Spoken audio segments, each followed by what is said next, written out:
Hey friends, very good morning. Welcome to another interesting video of FxYogi. In today's video, let's learn why you should never make the first move. Unless you are a good-looking dude or girl who's trying to win over his or her crush, never make the first move. What we mean by this is that you shouldn't always jump in when you see the market moving so quickly. Dealers know that about 80% of the time markets are ranging. This means that sharp and sudden moves are most likely to be faded. This represents a good opportunity for dealers to make some profits. First of all, why will it most likely be faded? Remember, dealers work for banks, so they've got two advantages up their sleeves. First, they can see the orders that retail traders have and want to take. Secondly, they've got a ton of cash to help back them up and move the market. Let's take a look at a chart to see how dealers can use these tricks to their advantage. Below is a 5-minute chart of Euro USD. Here we see that the German ZEW Economic Sentiment Index, a high impact report, has just been released. Retail traders are looking at their charts and see that Euro USD is dropping, so they decide to get in on the action. They figure it's looking pretty good. Euro USD just dropped 20 pips in the last 5 minutes. This will probably keep falling and test the daily low.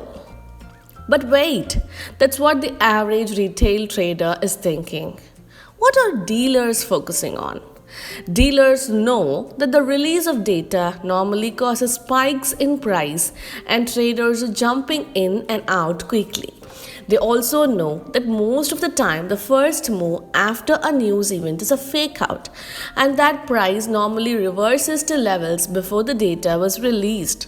What happens is that dealers, with the financial backing of their respective banks and hedge funds, will take on the opposite position and fade the move. And since their collective efforts outcome those of us retail traders, our positions get stomped on like little ants. In the chart above, we see that the down move wasn't sustained. The dealer's position is now pushing the price up to the point where all of a sudden the price reverses, and this is where the magic happens. Chances of most people had set their stops just above 1.2900. In order to reach these stops, dealers probably took more long positions using their own money in order to push the price up to those levels. Once retail traders saw that the price was making a new daily high, they probably thought, oh man, this baby is gonna keep trading higher. I need to buy. Click, click.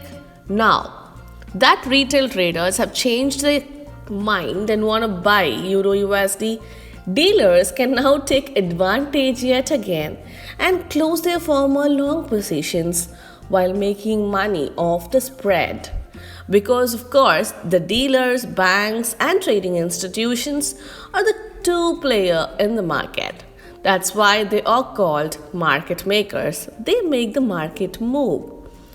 Once all those retail traders got in their long positions and placed their stop orders below the 1.2900 resistance, dealers can once again make a run for those stops and make money off the spread. And will you take a look at that? Price did trade a little bit higher, but then it faded and dipped down under the 1.2900 handle. All those retail traders who decided to go long on the break for new highs probably had their stop losses hit. As it turns out, that 1.2900 resistance ended up holding the rest of the day. You can see here how dealers use their considerable advantage to move the markets in their favor. This is why you shouldn't always go and take the first move, as chances are you might just get caught in fake out. That's all for today. Let's catch up in another video with more interesting content. Until then, take care. Bye-bye.